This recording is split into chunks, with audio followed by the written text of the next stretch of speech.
সীমান্ত বার্তার পর্দায় এই মুহূর্তের বড় খবর। লঙ্গাই রোডে চুরির ঘটনা, জনতার হাতে ধরা পড়ে পুলিশের কাছে সোপর্দ। লঙ্গাই রোডে কয়েকদিন আগে এক চুরির ঘটনা ঘটেছে। তার কয়েকদিন পার হতে না হতে গতকাল রাত্রিবেলা আবারও চুরির চেষ্টা এক চোরের এলাকায়, যেখানে স্থানীয় বাসিন্দারা সাহসিকতার সঙ্গে চোরকে ধরে পুলিশের হাতে তুলে দেন। চোরটি একটি বাড়িতে ঢুকে চুরি করার চেষ্টা করছিলেন, সে সময় এলাকাবাসীরা তাকে হাতে নাতে ধরে ফেলেন। পরবর্তীতে পুলিশের কাছে সমঝে দেন স্থানীয়রা।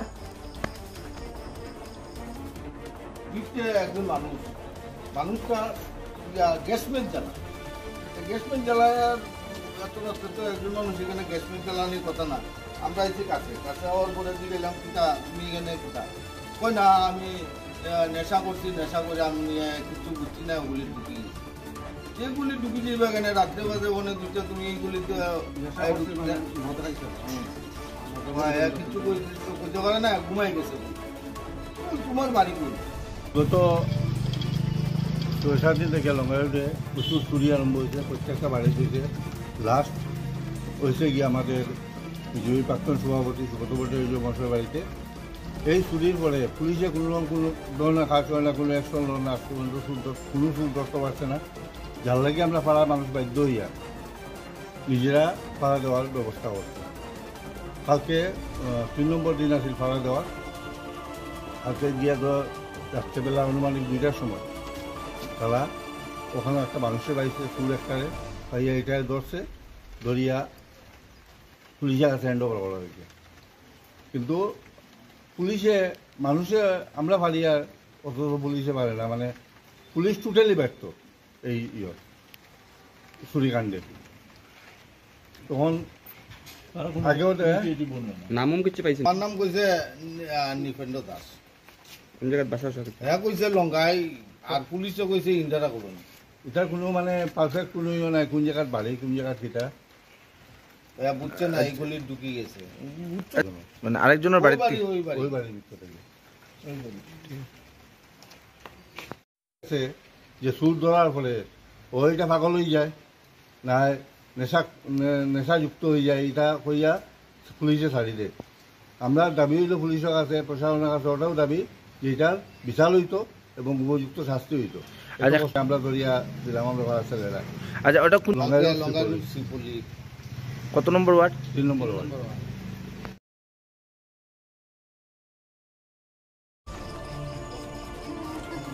মণিপুরে শিক্ষক হত্যার পর পালিয়ে যাওয়া 2 অপরাধী শ্রীভূমির রামকৃষ্ণনগর থেকে গ্রেপ্তার। মণিপুর পুলিশ শ্রীভূমি পুলিশের সহযোগিতায় রামকৃষ্ণনগর এলাকার মোহনপুর গ্রাম থেকে আবিস উদ্দিন এবং সৈফ উদ্দিনকে গ্রেপ্তার করে প্রধান বিচারপতির আদালতে হাজির করিয়ে ট্রানজিট পারমিটের মাধ্যমে মণিপুরে নিয়ে যায়। উল্লেখ্য, শ্রীভূমি জেলার আবিস উদ্দিন এবং সৈফ উদ্দিন মণিপুরে একটি গাড়ির গ্যারেজ খুলেছিলেন। অভিযোগ অনুযায়ী গত 20 মে মণিপুরের একজন শিক্ষক এএস টুটোচাং গাড়ি মেরামতের জন্য এলে 2 ভাই মিলে শিক্ষককে হত্যা করে তার গাড়ি, মোবাইল, টাকা এবং মূল্যবান জিনিসপত্র নিয়ে নিজেদের বাড়িতে পালিয়ে আসেন। তবে মণিপুরের উফরুল পুলিশ তদন্তে নেমে অসমের শ্রীভূমির রামকৃষ্ণনগর থেকে 2 জনকে গ্রেফতার করতে সক্ষম হয়। নিউজ ডেস্ক রিপোর্ট, সীমান্ত বার্তা।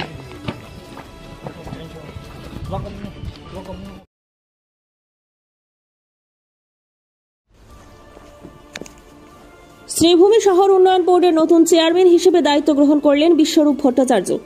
শ্রীভূমি শহর উন্নয়ন বোর্ডের নতুন চেয়ারম্যান হিসেবে দায়িত্বভার গ্রহণ করলেন বিশ্বরূপ ভট্টাচার্য।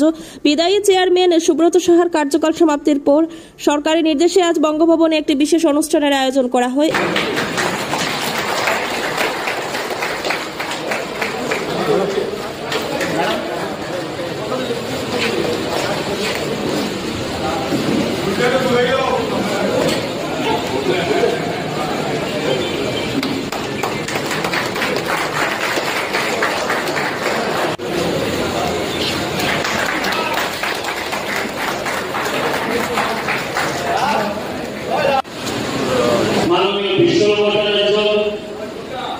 শ্রীভূমি উন্নয়ন কর্তৃপক্ষের নবনিযুক্ত অধ্যক্ষ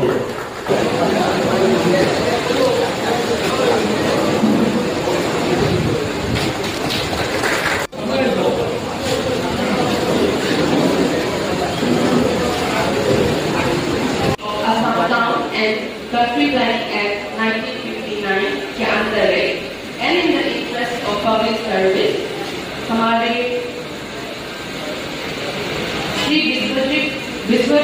भट्टाचार्य को श्री भूमि के चेयरमैन डेवलपमेंट अथॉरिटी के चेयरमैन के रूप में I wish him all the best for his future and मैं ये भी बता देती हूँ कि ये टेन्योर उनका next 5 years के लिए रहेगा and I wish him all the best for his future and आशा करती हूँ कि इन next 5 years में उनकी लीडरशिप के अंदर हम जो भी डेवलपमेंट स्कीम्स आते हैं उनको अच्छे से इम्प्लीमेंट कर सके और डिस्ट्रिक्ट को भी आगे ले जाए।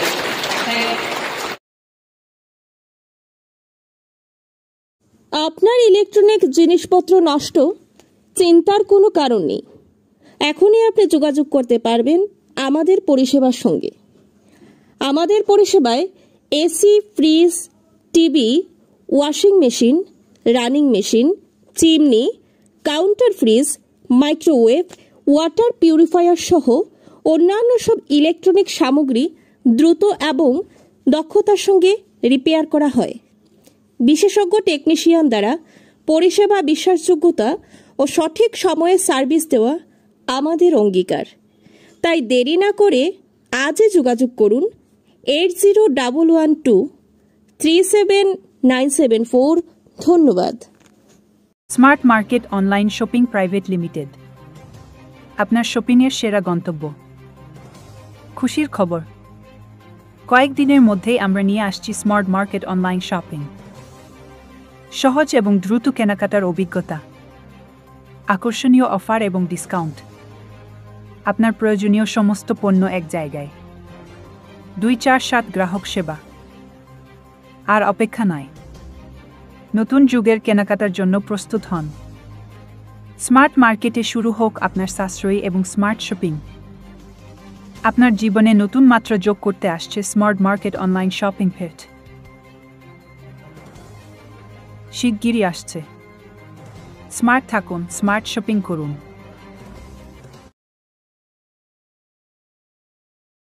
মানকাচরের ঠাকুরানবাড়ি আন্তর্জাতিক সীমান্তে উত্তপ্ত পরিস্থিতি নিয়ন্ত্রণে আনতে বিএসএফ এর শূন্যে গুলি চালানো।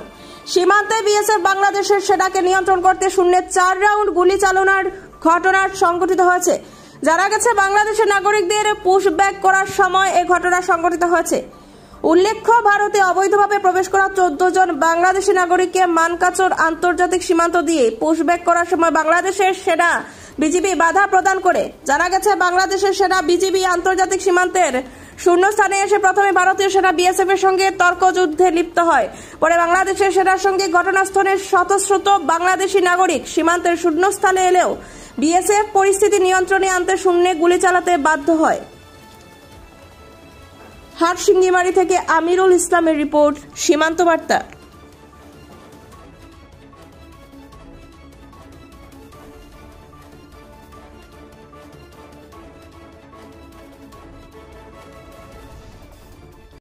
সন্দেহযুক্ত নাগৰিকক আটক কৰি লৈ অনা হৈছে। এই মানুহবিলাকক আমাৰ মানকাচৰ ঠাকুৰবাৰী যিটো সীমা আছে এই সীমা দি তেখেতসকলক পাৰ কৰিবলৈ চেষ্টা কৰিছিল, কিন্তু ৰাতিপুৱাৰ ভাগতে বাংলাদেশৰ বিডিআৰসকলে শূন্যত গুলীবৰ্ষণ কৰিছিল। লগতে আৰু গুলীবৰ্ষণ হৈছে, কিন্তু কোনে কোনে কৰিছে নাজানো, কিন্তু দুপক্ষে গুলীবৰ্ষণৰ কথা অলপ শুনা পাইছোঁ। আৰু যিসকল মানুহক সন্দেহযুক্ত নাগৰিকক যিসকলক আনিছে এতিয়া সিহঁতে আটক হৈ আছে। মানে তেখেতসকলক ভাৰতবৰ্ষতো অনা হোৱা নাই, বাংলাদেশতো যাব দিয়া নাই। 14 জন। এতিয়া ৰাতিপুৱা 5 বজাৰ ঘটনা। পিছত এতিয়ালৈকে এনেকুৱা অৱস্থাত আছে, মানুহবিলাকক ৰখাই আছে। ৰাতিপুৱা 5 বজাত। এতিয়া পৰিস্থিতিটো নিউট্ৰেল অৱস্থাত আছে, মানুহবিলাক মধ্য অৱস্থাত আটক আছে। ঠাইখিনিৰ নাম এইটো বৰ্তমান ঠাকুৰবাৰী বটাৰ বুলি কয়, মানকাচৰ ঠাকুৰবাৰী বটাৰ। লৈ যাব ধৰিছিল, তেতিয়াই হৈছিল। এইটো ঘটনাটো মই ৰাতিপুৱা নাজানো, বৰ্ডাৰত আমালোকক যাবই নিদিয়ে। অলপ শুনা পালোঁ আৰু দেখা পাই আছোঁ এতিয়ালৈকে।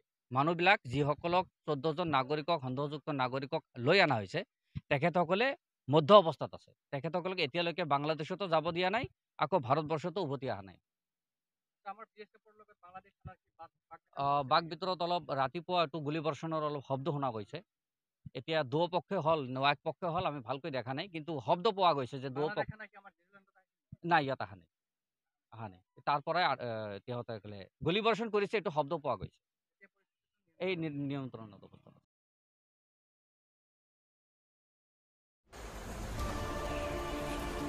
এএসটিসি রঙিয়া আস্থানি কক্ষ বরাদ্দে অনিয়মের বিরুদ্ধে রঙিয়া নাগরিক মঞ্চের স্মারকপত্র দাখিল। উত্তেজিত জনতার প্রতিবাদ ও তদন্তের দাবি। অভিযোগ অনুযায়ী রাজ্য পরিবহন নিগম এএসটিসি রঙিয়া আস্থানে নির্মিত ৭৫টি ব্যবসায়িক কক্ষের বরাদ্দ প্রক্রিয়ায় গুরুতর অনিয়ম সংঘটিত হয়েছে বলে অভিযোগ উঠছে। এ বিষয়ে রঙিয়ার বিভিন্ন সমাজ সচেতন সংগঠন এবং নাগরিক মঞ্চ রঙিয়ার পক্ষ থেকে এএসটিসি রঙিয়া কার্যালয়ে একটি স্মারকপত্র দাখিল করেছে। প্রাপ্ত তথ্য অনুযায়ী ২০১৯ সালে স্থানীয় বেকার যুবক যুবতীদের স্বনিযুক্তির সুযোগ দেওয়ার লক্ষ্যে এই ৭৫টি কক্ষ নির্মাণ করা হয়েছিল। এর মধ্যে ১৪টি কক্ষ অনিয়মিতভাবে বিতরণ করা হয়েছে। অভিযোগ অনুযায়ী রঙিয়ার এক প্রভাবশালী ঠিকাদার ধনেশ্বর কলিতার নামে ১০টি কক্ষ এবং অন্য ব্যক্তি বিশেষের নামে ৪টি কক্ষ নিয়ে তিনি নিজে দখল করে রেখেছেন। প্রতিটি কক্ষের জন্য এএসটিসিকে অগ্রিম হিসেবে ২,২০,০০০ টাকা জমা দিতে হয়েছিল। কিন্তু অভিযোগ ধনেশ্বর কলিতা এই কক্ষগুলি নিজের অধিকারে নিয়ে তাদের অবস্থান অনুযায়ী ৫ লক্ষ থেকে ১০ লক্ষ টাকা পর্যন্ত নিয়ে অন্য ব্যক্তির কাছে হস্তান্তরের ব্যবস্থা করেছেন। এ বিষয়ে নাগরিক মঞ্চ এই সম্পূর্ণ অনিয়ম ও দুর্ব্যবস্থার নিরপেক্ষ এবং গভীর তদন্তের দাবি জানিয়েছেন। আমি অবশ্যই নাজানো যে এএসটিসি ডিপার্টমেন্টালি তেওঁলোকে কিবা টকা এলট কৰিছে নে নাই, এইটো আমি নাজানো। কোনোবাই কয় যে কৰা নাই, কোনোবাই কৰিছে, যে কনজিউমাৰবিলাকৰ পৰা কালেক্ট কৰিছে। ধুনীয়া জেগা এই ৰঙিয়া চহৰৰ ৪ নম্বৰ ৱাৰ্ডত এই এটা ২০১৯, ২০, ২১ যেতিয়া আৰম্ভ নহওক, আজি লাহেকৈ ২৬ চন পাব, এতিয়ালৈকে কামটো কমপ্লিট হোৱা নাই। আৰু আমি শুনি আচৰিত হ'লোঁ যে যিজন মানুহে ঠিকাটো কৰিছে ধনেশ্বৰ কলিতা, আমি শুনিছোঁ অভিযোগ এইটো উঠিছে যে ৭৫টা ৰুমৰ তেওঁ প্ৰায় ১৪ৰ পৰা ২০টা ৰুম নামে বেনামে তেওঁৰ নামত লৈ কোনে দিলে এইটো? আৰু জনক ৰঞ্জিত বৰ্মন বুলি কণ্ট্ৰেকচুৱেল ৱাৰ্কাৰ ইয়াৰে এএসটিসি, তেওঁ কোনো ৰেগুলাৰ এমপ্লয়িও নহয়, তেওঁ ইয়াৰ চাৰ্জত আছে। এতিয়া কোনো কাৰো ক্ষেত্ৰত জবাবদিহি নহয়। স্থানীয় বিধায়কে আহি এদিন আৰম্ভ কৰি গ'ল, আজি এই অৱস্থা। গতিকে এই অৱস্থাত এই বাৰণ্ডাত পৰি আছে এএসটিসিৰ অফিচটো। ইমান সুন্দৰ এটা এছেট আজি এনেকৈ জয়ী হৈ যাই আছে। আপোনালোকে দেখিছে গোটেই ফুটেজ লওক। এতিয়া আমি কৈছোঁ যে এই ক্ষেত্ৰত এটা সম্পূৰ্ণ তদন্ত হোৱা উচিত। ইয়াত কিমান টকা খটোৱা হ'ল, কিমান টকা খৰচ হ'ল, ইয়াত নিৰ্মাণ কাৰ্য প্ৰপাৰলি হৈছে নে নাই? আমি দেখাতো নিৰ্মাণ কাৰ্য প্ৰপাৰলি হোৱা নাই, নিৰ্মাণ কাৰ্য যথোপযুক্তভাৱে হোৱা নাই। প্ৰচুৰ তেওঁলোকে ইয়াতে গণ্ডগোল কৰিছে। গতিকে স্বাভাৱিকভাৱে নিৰ্মাণ কাৰ্যটো যিটো বিসংগতি, এইবিলাকৰ তদন্ত হোৱা উচিত। আৰু টোটেল কামটো এটা তদন্ত হোৱা উচিত। কোনে ১৪জনৰ পৰা ১৪ৰ পৰা ২০টা ৰুম এজন মানুহক দি দিলে? তেওঁতো একজন ভাল বিত্তশালী মানুহ, ৰঙিয়াৰ প্ৰতিষ্ঠিত মানুহ। গতিকে তেওঁক ইমানবোৰ ৰুম দিয়াৰ কৰ্তৃত্ব কোনে পালে? তেওঁক লাজো নালাগেনে? ইমানবোৰ নিবনুৱা পৰি আছে আমাৰ ইয়াত ৰঙিয়াত, ইমান হাজাৰ হাজাৰ নিবনুৱা ৰঙিয়াতে পৰি আছে। আজি তাৰ মাজৰ পৰা তেওঁলোকে এজনৰ মুখত যদি ইমানখিনি তুলি দিয়ে, কেনে হ'ব? যে তেওঁ ৰাজনৈতিক আশীৰ্বাদতে কাম কৰিছে নে কোনোবা আমোলাৰ আশীৰ্বাদত কৰিছে? আমি কেতিয়াও মানি আমি নাগৰিক মঞ্চই ইয়াত তীব্ৰ প্ৰতিবাদ কৰিছোঁ। আমি কৈছোঁ এই কামটো কমপ্লিট কৰা দৰকাৰ। আৰু ৰঙিয়াৰ এএসটিচিৰ এটা সময়ত যিটো হিত গৌৰৱ আছিল, ৰঙিয়াৰ এএসটিচি যিটো ৰোল লৈছিল, ৰঙিয়াৰ পৰা বিভিন্ন স্থানলৈকে বাছ গৈছিল, এএসটিচি অনবৰত এক্টিভ হৈ আছিল, সেই এএসটিচি পুনৰ আগৰ পৰ্যায়লৈকে নিব লাগে। তাৰ কাৰণে আমি ভাবোঁ যে গুৱাহাটীত গ্ৰীণ বাছ চালু হৈছে। আমাৰ ইয়াৰ পৰাও অন্তত ৰাতিপুৱা 2খন, ইভিনিং 2খন গ্ৰীণ বাছ যোৱা আৰু অহা, একদম একেবাৰে বেলতলা চাৰিআলিলৈকে যাতে যাব পাৰে, তাৰ খানাপাৰালৈকে যাতে যাব পাৰে, পল্টন বজাৰ হৈ আমাৰ লৈ ৰঙিয়াৰ বহুত মানুহ, কাৰণ গ্ৰীণ বাছৰ সুবিধাটো ৰঙিয়াৰ মানুহেও পাব লাগে, সেইটো কৰা দৰকাৰ। আমি বিচাৰিছোঁ যে আমাৰ কাৰো বিৰুদ্ধে আক্ষেপ নাই, আমি দুৰ্নীতিৰ তদন্ত বিচাৰিছোঁ, ব্যৱস্থাৰ পৰিৱৰ্তন বিচাৰিছোঁ।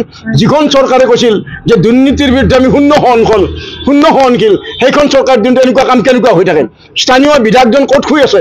তেওঁতো ভূমিকা আছে এটা, তেওঁতো দায়িত্ব ল'ব লাগে। ইমান অমূল্য সম্পদ এটা ইয়াত অৱহেলিত হৈ পৰি আছে, এনেকৈ পৰি আছে। কাৰোবাৰ মই মঠালিত কোনোবা একজন বিষয়াৰ মই মঠালিত এনেকুৱা চলিব, এইটো হ'ব নোৱাৰে। সেইকাৰণে আমি ৰঙিয়া নাগৰিক মঞ্চ ৰঙিয়াৰ তৰফৰ পৰা আমি বাৰে বাৰে বিষয়টো উত্থাপন কৰিছোঁ। এতিয়ালৈকে কোনো একশ্যন হোৱা নাই। একশ্যন আমি দাবী কৰিছোঁ, একশ্যন চবফালেদি হ'ব লাগিব। যি লিষ্ট আছে বাতিল কৰা দৰকাৰ, আৰু লিষ্ট সম্পূৰ্ণৰূপে নিবনুৱা যুৱকে যাতে পায়। আৰু যিবোৰ ৰুম বনাইছে, এই ৰুমবিলাকতো ব্যৱসায়িক উপযোগী নহয়, কেৱল তেওঁলোকে কমিশ্যনৰ অংকত ৰুম বনাইছে যাতে বেছি সংখ্যক মানুহৰ পৰা বেছিকৈ কমিশ্যন ল'ব পাৰে। গতিকে ইয়াৰ এটা অৱসান হোৱা উচিত। আৰু সেই ঘটনাবিলাকৰ এটা নিৰাময়ৰ কাৰণে আমি নাগৰিক মঞ্চই ৰঙিয়াই এই ক্ষেত্ৰত হস্তক্ষেপ কৰিছোঁ। আমি বিচাৰিছোঁ কেৱল নাগৰিক মঞ্চ নহয়, ৰঙিয়াৰ বিভিন্ন দল সংগঠন, আমাৰ বিভিন্ন স্বেচ্ছাসেৱী অনুষ্ঠান, ইভেন আমাৰ যি প্ৰেছ, আমাৰ যি press print media electronic media চবেই এই ক্ষেত্ৰত আগবাঢ়ি অহা দৰকাৰ ইতিমধ্যে প্ৰেছ আৰু ইলেক্ট্ৰনিক মিডিয়াই কিছু পৰিমাণে আগবাঢ়ি আহিছে তেওঁলোক আগবাঢ়ি অহা উচিত ইয়াৰ গোটেই এক্সপোজাৰ হোৱা উচিত আৰু ইয়াৰ এটা পৰিৱৰ্তন আমি বিচাৰোঁ